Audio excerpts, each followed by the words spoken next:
Hello, my name is Frank Kwan, and welcome to a special edition of Schools on Point. This half hour, we'll be talking about excellence in teaching and how teachers are preparing our students for success in the 21st century.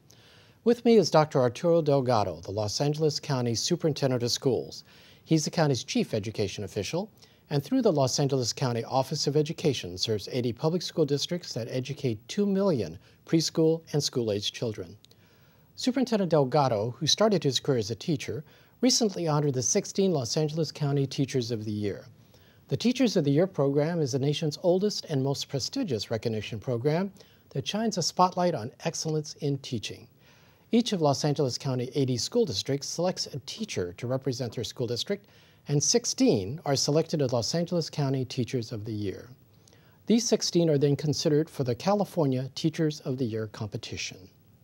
We're proud to have been involved in honoring so many wonderful teachers and paying tribute to the entire teaching profession. I believe we have some very good news. 2 of our top 16 made it to the top 5 in California. Let's hear what these 2 extraordinary teachers have to say.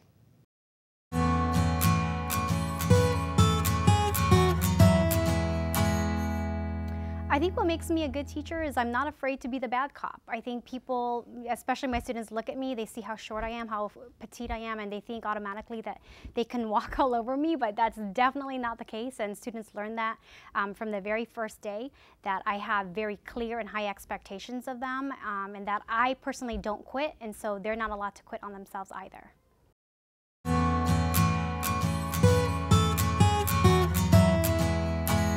So what I would say to new teachers would be, look around what's going on.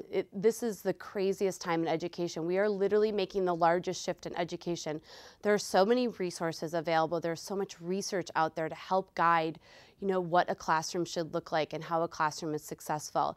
And take it all in one breath at a time and really watch and see how your students learn. Because once you take that step back and do that, what you see daily is amazing, and it's so rewarding a career path to take. Well, congratulations to our California Teachers of the Year. Maggie, who's a science teacher, and Lovelyn, an English teacher. And welcome to our program. Congratulations to the 2 of you. Thank you so much. For doing what I think is the best job in the world. And we're very proud of both of you. And I'd like to ask Maggie first, though. You've been selected to represent California in the National Teacher of the Year competition. How do you feel about representing over 300,000 teachers in the state? I'm honored, and still in a little bit of a state of a shock. I mean, it's been an amazing road that I've been traveling on, and I mean, and all California teachers have. I can't wait to show the nation what we're doing here in California, because it's amazing. I walk around and watch my colleagues, and what we're doing is awesome, and I can't wait to take it to DC and show them what we're doing here. Lovelyn, let me ask you a question. How did you feel when you first got that phone call, when you found out that you've been selected as one of the 5 California Teachers of the Year? Well, I know I had a grin on my face, but tears in my eyes at the same time. I was completely ecstatic and humbled. I know that there are teachers out there deserving of the honor, but to know that my students, my colleagues, my family were supporting me the entire process, I felt like it was a win for them as well, and it's an honor. That's great. Lovelyn, let me do a follow-up question to that, because I think we've heard you talk before, and you said that in your classroom that your 8th graders take a journey through literature, and their writing is what captures their experiences.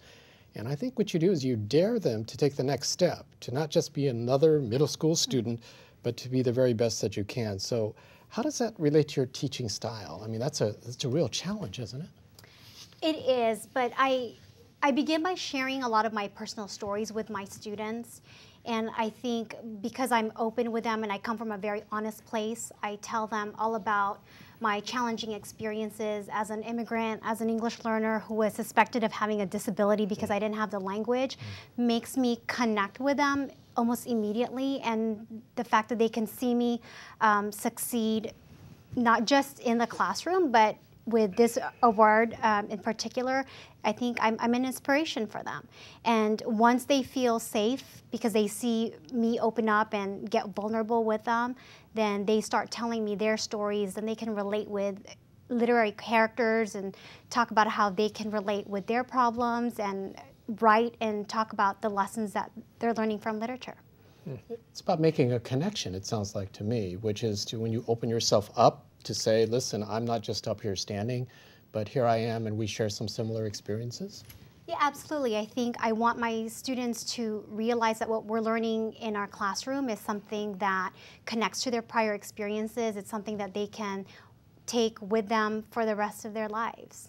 Now let me just have one more quick question for you here, and it's about the P word, potential kind of thing. I mean, when I was a student, I kept hearing, you know, got to live up to your potential, got to live up to your potential type of thing. How do you do that? How do you challenge your students again to say, you know, let's fulfill that potential? There's so much you can do. There has to be a constant conversation between my students and I and the parents. I inform their parents, this is what your child's potential is. Well, at the same time, this is where colleges and employers are expecting them to be. And so I'm in constant communication with the kids. I go over their writing with them. I do a lot of one-on-one conferences. I teach them how to help their peers. We build that classroom community so that everyone is learning. And they're not all at the same pace. They're not all at the same, rate, but they're learning. Everyone's potential is different, and I try to respect that. I have to. Let me shift gears just a little. Talk about the digital technology that has taken the world by storm, in particular to this last 10 years or so. And it makes sense that this trend would have an impact on K-12 learning, because there's nothing in our society that digital technology hasn't touched in one fashion or another. So how, in your opinion, how has technology changed your role in the classroom? And let's start with Maggie. I mean, I think one of the major shifts it has done is it no longer keeps me the keeper of knowledge of science in my classroom. I don't have all the science information anymore. I mean, so much that, when I was in school would be, let's look that up in the encyclopedia, let's go find that in the dictionary, let's find that in the textbook, and then spend time memorizing it. That's now gone from our classrooms. We're now, with a few taps of a fingertip can find those answers. So kids are able to critically think and solve things, I mean, especially in science, that they've never had access to before. And watching that transform and happen is amazing. And I think these tools give kids, the ability to do such things. I mean, I didn't have that ability because it wasn't around. So I can only imagine what it's going to look like in the next 20 years. Lovelyn?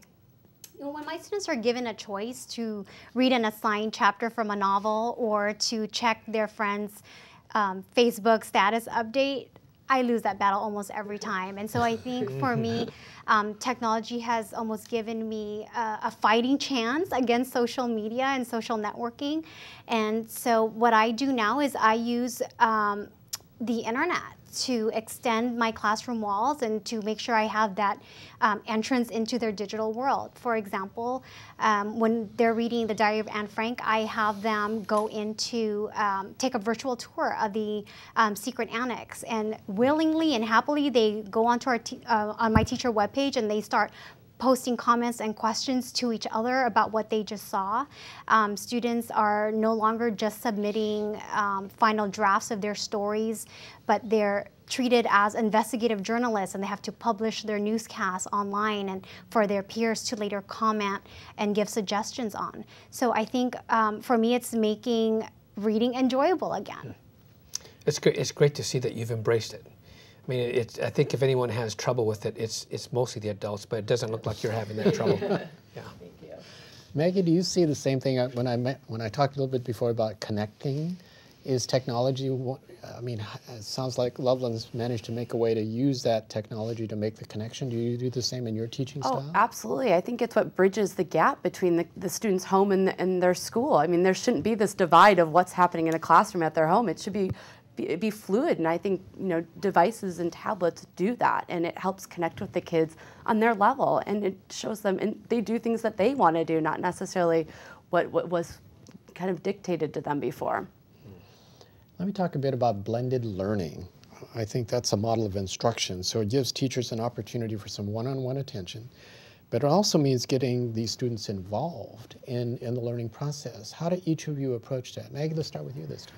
I mean, there are so many, I'm lucky enough to work in a school that is one-to-one with tablets, and the things that kids are doing, I mean, you know, as opposed to me standing up and lecturing in the hall, you know, or in my classroom, you know, students are able to have an interactive whiteboard that they can work out, you know, physics problems that we're doing and observing in class, and then teaching their peers. So it's not just me teaching them, they're teaching each other. So it gives them that collaboration tool that just wasn't present a few years ago. I mean, it gets them to critically think. They can go beyond what I've just told them and find answers, you know, that they want to have while I'm working with another group of students. I think it really helps naturally differentiate a classroom and what's going on and the activities that are happening, which only keeps kids more engaged in the experience of the classroom. Same with you, Lovelyn. How about some examples that you have? You know, what I do is I post essential questions for my students. So they walk into my classroom, they see that questions are posted such as, when is lying ever justifiable? Is technology a hindrance or a benefit in our society? And by giving them those questions, students have to use their decision-making skills. They have to be able to formulate an argument.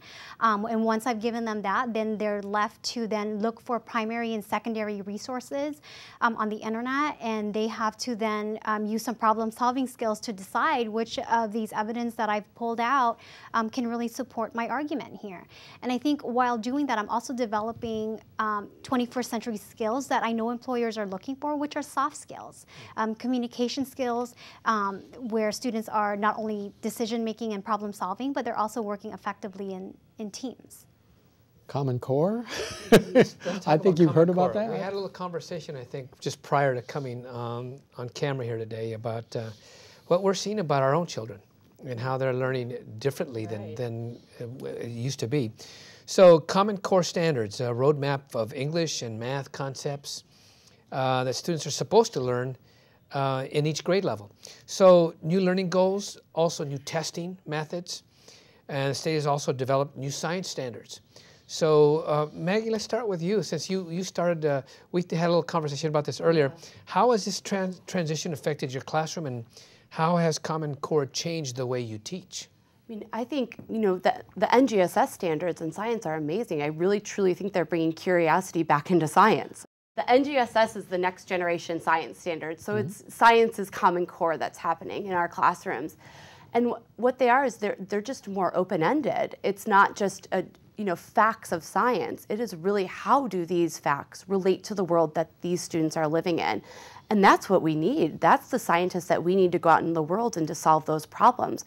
So it just opens up a door for them to be able to be curious, explore, critically think, provide evidence for, make claims against, and then solve for those. And it's not just a one answer route that these kids take. There could be multiple solutions to one problem that's faced by them. And that's amazing, because in any problem in the world, there are multiple solutions to get to the answer. And it's amazing watching the kids experience that. I mean, I see it in my own children. I'm seeing it in my own students in the classroom. Lovelyn, so this is new for teachers too. So give us some of your experiences with this. Well, for me as an English teacher, I actually felt like a sense of relief that for the first time, the standards stated very clearly that literacy is a shared responsibility by all teachers, not just the English teacher's job anymore.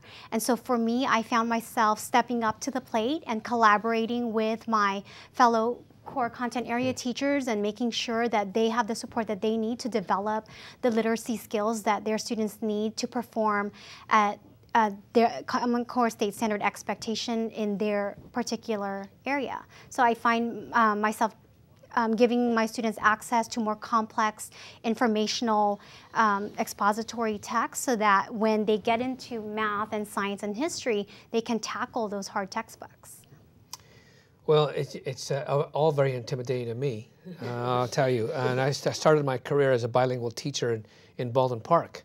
Unified School District, and I remember how teaching was a 24/7 proposition, and in fact, I'll never forget even to this day, my first day on the job, how intimidated I was of the students.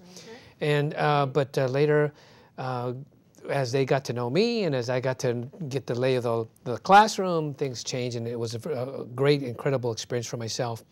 I became a teacher because I had incredible teachers in my life, and who showed really what it could be to have that pleasure of being with others and in trying to get them to learn and the possibilities of what life is about. So I'd like to ask both of you why you decided to become a teacher and what makes it a rewarding career. Maggie? You know, I wasn't a superstar student in school. School didn't come easy for me at all.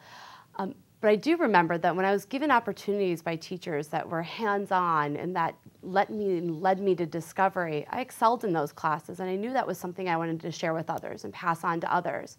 And I have a love for science. I'm a type 1 diabetic, so I naturally took the route of being a science teacher. The two just blended so well together.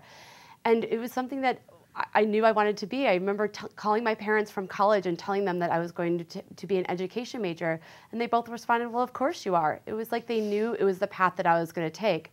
So when people ask, I just say it's in my DNA. It was where I was meant to be in the path that I was supposed to take. Lovelyn, share with us. Well, I became a teacher because when I was in 7th grade, I tutored a 1st grade boy in reading, and he struggled very much. He was an English learner just like I was, and after reading with him every day for weeks and weeks, he was finally moved out of the reading group, and for the first time, I felt that almost inexplicable joy and pride you feel when you've shown someone how to do something for the first time. And from then on, I noticed he was reading with more ease, with more confidence, and that's what I wanted to see in other students and other children. And for me, teaching is a rewarding career because with the many hats that we're wearing, I have so many ways that I can impact students' lives, and for me, that's such a joy. And it's worth it when I hear a new teacher telling me, thank you so much for letting me observe your classroom today. Or I get an email from the parents saying, thanks for letting me know what's happening in class this week. Keep the emails coming. Or when I hear from a student like Josiah stay behind his classmates during nutrition and say, you know, thanks so much for coming down hard on me. I know I've been slacking off on homework. I really needed that. So to me, as exhausting and as overwhelming all the different hats can be, it's rewarding when you hear them showing appreciation.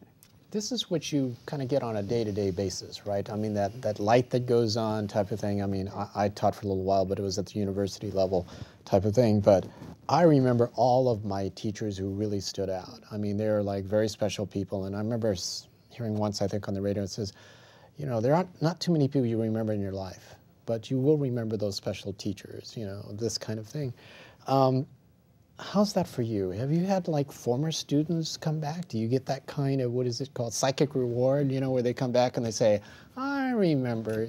Has that happened to either of you yet? Maggie, start with you. It has, and I mean, that is the greatest reward. I mean, I was raised, you know, as I mentioned, as a type 1 diabetic, and nothing was, you know, it was taught to me by my parents that nothing should ever stop you to do what you want to do. And I've seen girls in my own science classrooms not doing as well on the hands-on opportunities that, you know, we present to them in science. And this was something I knew that needed to change in the world. We need women in STEM-based careers. And I have kids that come back in college that are deciding to, you know, become an engineer or going into pre-med or going into vet. And that is the most rewarding thing. They know that they can do it. And they'll say to me that I was, you know, one of their first introductions into the science world. And what can be more rewarding than that I'm the, you know, the first model that these girls are seeing to be a scientist. It's amazing. And that's where I go to bed smiling at night. Lovelyn, same type of thing? Had that experience yet? I have actually, and it's probably the email that told me I needed to go back into the classroom. I was on a 2-year childcare leave, and I actually considered not going back into the classroom. I had already gotten my national board certification, so I kind of felt like, well, maybe this is the end for me. Maybe I'm done. And then all of a sudden, Hector Googled my name, ended up emailing me and saying to me, Ms. Marquez, thank you so much for all the help you gave me when I was a 6th grader in your class. Now I'm a freshman at UC Santa Cruz majoring in biomed. And so for me, that showed me that what I was doing in the classroom was worth it and that I made a difference in someone's life. And so I needed to continue doing that. We've talked about a lot of the positive things that each of you feels when you go through the day-to-day basis in your classroom and some of the nice payback you get when students tell you the difference it made. Let me ask this slightly differently. What's the toughest thing that you face as a teacher, as a K-12 teacher these days? Lovelyn, come right back to you. Sure. I think the difficulties these days is making that family-school connection. I think with busy lives, parents are working a full-time job, a part-time job. It makes it difficult to communicate with them on a regular basis. It's been a challenge. I hold monthly meetings, and if I'm lucky, I'll get 10 parents come. And so I think parents need to understand that despite everything that they're already doing for their children, we have to make sure we make education the #1 priority, because their children's futures depend on it. So it could be a New Year's resolution for them to get into contact with their children's teacher. Minimum, let's start with twice a month, just to check in. How is my child doing in your class? Is there anything I can do at home to make sure, you know, he or she is college ready and career prepared? And even just to say thank you for everything you're doing. I agree. Educators are wearing hats that we've never had to wear before. We're not just the teachers in the classroom anymore. And I think, you know, with the use of technology, technology is shifting so quickly. I mean, quicker than we can keep up with it. So kids are coming in knowing way more than I do. And I think it's a hard role for us to play as educators, to sit back and say, we don't know the answer to that anymore. And I think that's, you know, what we fear. And I think it's okay to say, and you have to be comfortable with it. I mean, that's something that we're going to face for the years to come, and we just have to, as a group, be comfortable with that new role of not being that keeper of knowing everything that happens in your classroom and letting things go in a direction that you didn't necessarily think it was going to go that day. As long as those kids are learning, we've done our jobs. And so society has changed. I think, Lovelyn, you made mention of the parents. It's a little difficult to get a hold of them, and the homes change a lot. What can you tell me about how you've seen the demographics changing in our student populations? Well, what I'm finding is when students are in school and they're physically in school, sometimes they think that's enough. And I have to tell them you have to be mentally and emotionally prepared to be here. And I think sometimes our parents have to be more aware of changes in behaviors when their children come home from school, and be more aware, is there some sort of bullying happening at school? Are you being harassed on the internet, on your Facebook page? So I think parents have to be more cognizant. If there's an issue coming up, and they need to communicate with the counselor, with the teachers, and so that we can all work together to figure out what's prohibiting your child from learning. Because we can have the greatest teachers in the classrooms. We can all be California Teachers of the Year. But if our children aren't mentally and emotionally prepared to learn, it makes it a very difficult job. And I think in LA alone, I've been here for 15 years, the demographics have changed, and they're going to continue to change. But I do think there's things as educators we can do to level that playing field, and one of them is technology. I really do, and even with, you know, the world demographics, I think that really does equalize students. It gives them opportunities that might not have been present in their life before. It gives them access to things to see that they've never seen before. I think that's a huge shift and something that we as educators need to push for our students to have those opportunities. Very good. We've covered a lot of ground here, and a lot of that ground actually continues to change, as you just pointed out, even over the last 10 years, which over the span of things is really a relatively short period of time. Right. Is there anything that either of you would like to add, you know, in terms of that, and in terms of how you approach teaching, your experiences, anything else you'd like to share with us? Teachers need to open their doors to continue to welcome the constructive feedback, be willing to share lessons, be willing to analyze student work together so that we can continue to push forward and we can continue to set high expectations for our students so that they develop those 21st century skills. I think more than ever now, with the rigorous expectations of Common Core and of the teaching standards, teachers have to stick together and work together. And just like in our students, you know, how do we guide our lessons? We want to get the 4 C's in for our students. I think teachers need to do the same thing. Teachers need to meet and collaborate and see what each other is doing. I learn more by going to watch my colleagues who are amazing in 1 hour than I do by going to hear any guest speaker speak about anything. I mean, it's amazing things that we're doing, and we need to embrace and watch that and take little strides at a time to shift for our students. Because the bottom line is, if they're learning and they're engaged, they're going to come back for more. They're going to take the science to the next level, or the English or the reading. So that's what we need to do as educators. We need to be open to those opportunities to shift for them. Dr. Delgado, final thoughts from you. Thank you, Frank. Well, in 2012, one of our teachers became the National Teacher of the Year. Her name is Rebecca Miliwaki from Burbank Unified School District. Either one of you know her? I haven't yet. Oh, okay. She's a wonderful lady. I hope we get to meet her on Monday. Yeah, wonderful lady. And I remember her saying that a school teacher is the best tax dollar bargain you will ever get. And if you want to see tax dollars hard at work, just come into a classroom and see what's going on. So I'm very proud of our teachers in LA County. Congratulations again to both of you. And thank you for your hard work and commitment. Every day, day in and day out. I've often said the streets should be lined with people thanking teachers as they come to work. And then when they leave. There you go. And then the next day coming back and saying, thank you for coming back. Exactly. Yeah. So it sounds to me like our students are in good hands. And as they have wonderful teachers like yourselves working with them as we usher in the 21st century. So thank you very much for your work. Thank you. Thank you on behalf of all of us in Los Angeles County. Now, of course, there's a lot more we could talk about, but we've come to the end of our program. Now, this show is brought to you by the Los Angeles County Office of Education, a public agency dedicated to leading educators, supporting students, and serving communities. If you'd like to know more about the Los Angeles County Office of Education, you can visit us online at www.lacoe.edu. It should be on your screen. Now, for questions, comments, or suggestions, you can email us at the address that's also on the screen. So on behalf of the Los Angeles County Superintendent of Schools, Dr. Arturo Delgado, and our special guests, Maggie Mabery and Lovelyn Marquez-Prueher, I'm Frank Kwan. Until our next Schools on Point, thank you for joining us.